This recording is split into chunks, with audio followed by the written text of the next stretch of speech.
pollution wasn't an issue. I shouldn't say that. There was beehive burners that used to be all over the lower mainland. And they used to cause a lot of problems on laundry days because you didn't have dryers, you had to hang them outside. And fog, it caused a great deal of fog. But the pollution we get today is always there. It never goes away. And the cars are constant. So we didn't have the pollution, the cars running back and forth. Yeah. What's a beehive burner?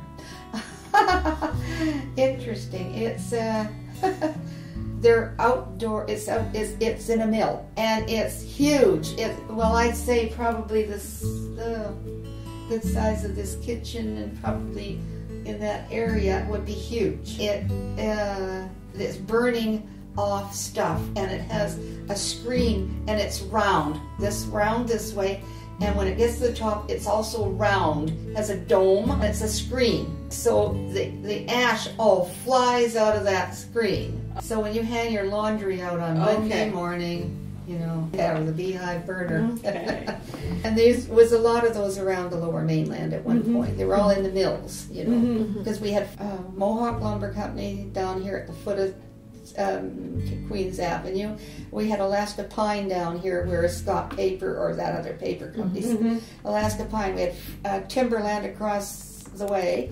Had Fraser Mills up at where IKEA is in that area. And all of them were mills that were running saws and lumber and beehive burners.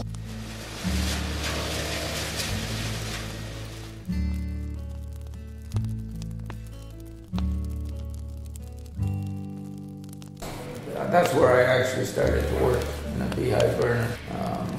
When I started in '65, that was my first job on the weekend. To clean. Basically the beehive burner in those days burned the scrap wood because they didn't really chip anything for pulp.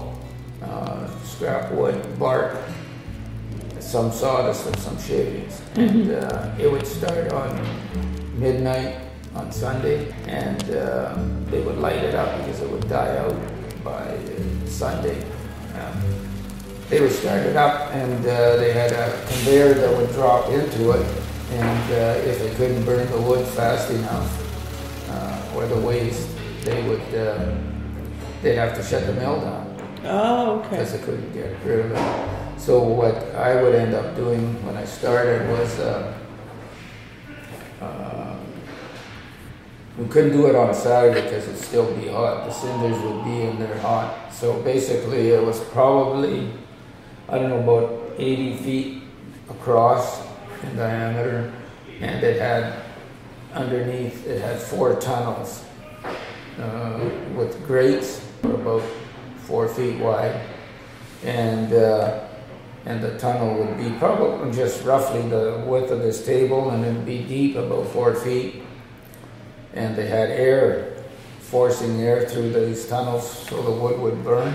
And by the 1 week of what they call it, running, you'd have to go and clean the grates because there would be cinders on them, and you'd have to chip them so that the holes would still be there. Take any ash that fell out, and that was quite an exercise. When did those go out?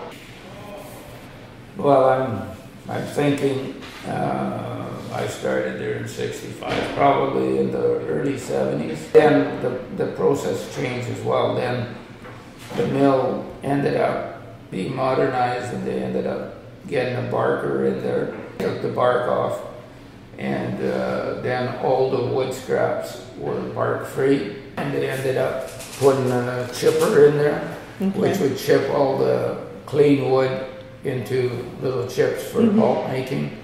Then the bark and some of the sawdust and some shavings at times would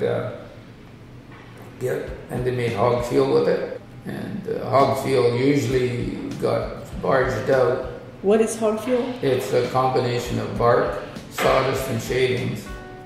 And you do what with it? And well, they would take it to the pulp mills. Oh, okay. For generating steam there. The Beehive burner, I remember the ladies or the women down here would always complain because of the fly ash. You know, they put out their clothes and they'd get fly ash. There was a golf course.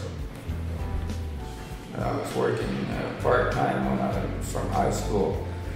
In the summer, I would cut grass on the greens every day, but it was mainly because of fly ash coming, blowing, and falling on the grass. So you cut the grass, you pick up some blades, but mostly fly ash. Not big amounts, but it would clean the green off.